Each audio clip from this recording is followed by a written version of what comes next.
exactly what it was. We can also talk about the second period, only for the future.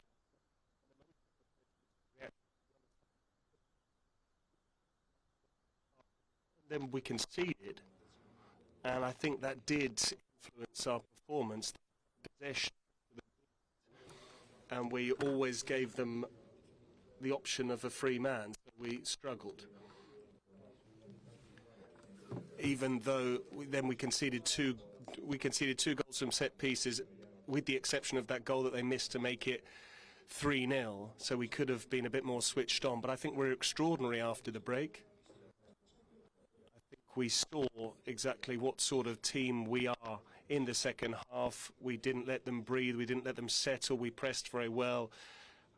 And unfortunately, within the frenetic nature of the game, we weren't able to make it two apiece. But statistically, we would due a result like this. Can you talk to us about the debutant? Because like the rest of the team, he struggled in the first half. But besides his goal, he chases everyone down. He works hard for every ball. It does feel like he gave the forward line a real boost. He's a young guy, and he's only been with us for 3 or 4 days, so it's not easy. He knows barely anything about us, knows barely anything about Italian and European football, so he does need a little bit of time to get used to us. He's got ability, and he scored a great goal, but he did struggle in that first half because it's not easy to come up against the English defence, and the team didn't really help him much either. However, in the second half, he moved a lot better. He was working. We have belief in him, but it will take him time. What bothers you the most about the opening 45 minutes, leaving aside everything you did well in the second half? No, it's not that something really irritated me in the first half. We conceded 2 goals that we could have avoided, because we switched off on the first goal. We knew that they were dangerous from set pieces. We prepared for that. We knew we need to be more switched on to avoid conceding from a dead ball situation. But they're a good team with some quality players. So when they start playing football, when they keep possession, when they score a goal, that's when you tend to struggle. But the first half wasn't like the second period, where we actually dominated without them even having a shot on goal. It was a bit more balanced in the first half, and they played better in the opening 45 minutes. Elefante? Maybe this is not the most suitable occasion to talk about tactics, but correct me if I'm wrong, it was a little bit different in the first half. One of those 3 midfielders actually created a 4-2-3-1 and put forward. Is that right? No, when we were pressing or when we had possession? No, we had a few issues when it came to building out from the back, because we weren't able to keep possession when we hit it into our front line, and when we went to press, Marco Verratti or Nicolo Barella stepped out, and that actually allowed to have a ball into Kane or to get the ball into Phillips. But then we decided to do something different in the second half, and we were better after that. Your better second half performance, was that down to the spirit, or was it the new blood that you threw on with Matteo Politano, Wilfried Gnonto and Sandro Tonali, or was it simply the fact that you mixed things up tactically? No, we did change the game. In the second half, we did mix things up with the guys that were already out there. But when you make a change on the 55-minute, 60-minute mark, of course, with fresh legs, that can help you. But the game changed immediately from the 46th minute onwards. I don't think we afforded them a single shot in the second half.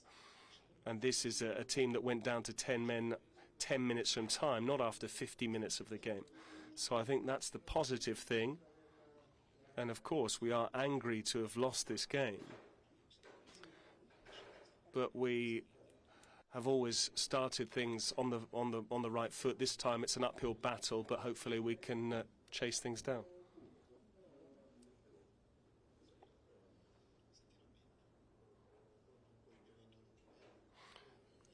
We won Euro 2020 with your double playmaker, keeping possession.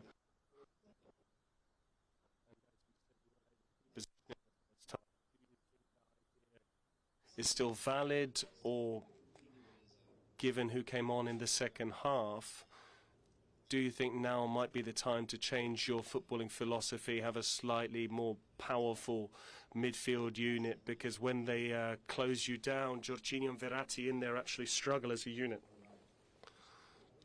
I think sometimes you need to change things, and occasionally, yeah, you do need to change personnel, and they don't have the same skill set. But our players are still very good players. They're not winding down their careers. Of course, we no longer have another player who has the same skill set as Jorginho. Maybe there are other players that have the ability of Federico Di Marco, and there are a number of players who play like him.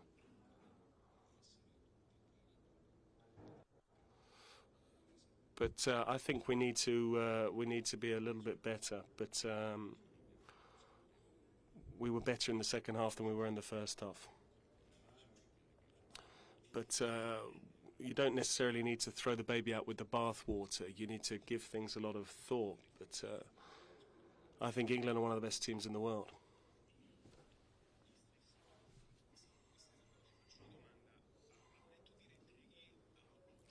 Besides Retegui, this was a competitive match, but ultimately it was the same team from 20 months ago. There was 9 members of the 9 survivors from that side that won Euro 2020, apart from Pellegrini and Retegui. Why did you go back to that particular system? England had the same team as well.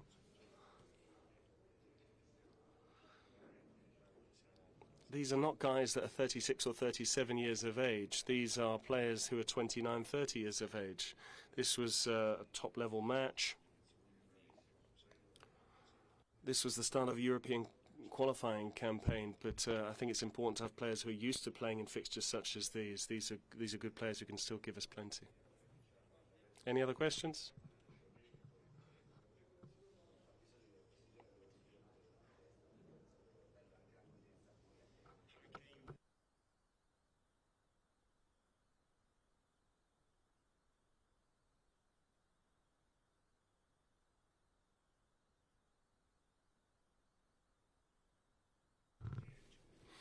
I'd like to start by congratulating him for what he's achieved.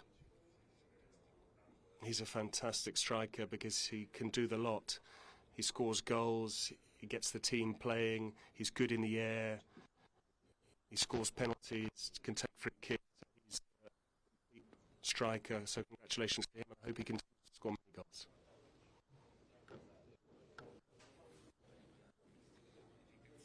This is the first game of Euro 2024 qualifying, and it went badly. Now it's an uphill battle when it comes to trying to qualify for the road to Germany 2024. I think there's still 9 games to go. How many games have we still got to play? 9. Yeah, Italy, England could have ended up in a defeat, just like we won at Wembley, so they could have won here in Naples. There are another 3 or 4 teams in the group, and so we've already started well, both when it came to Euro 2020 qualifying and then World Cup qualifying as well. But ultimately the World Cup qualifiers didn't pan out as we would have liked. But now we have started with a few issues. It is an uphill battle, but we've started with a defeat. We need to bounce back. But we're fairly positive about that. Bocci? And then we need to finish up because we've got a flight to Malta.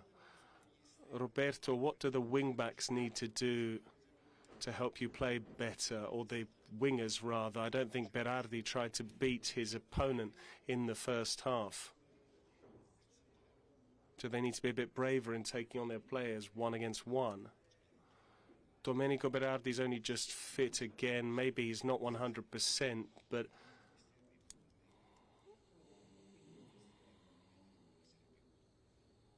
typically, yeah, the wingers should have been a bit sharper. They should have actually tried to dribble and take on their opponents. That's normally where we can have make the difference. So we did struggle a little bit in the first half, and we do need to improve in the final third. Absolutely. Thanks.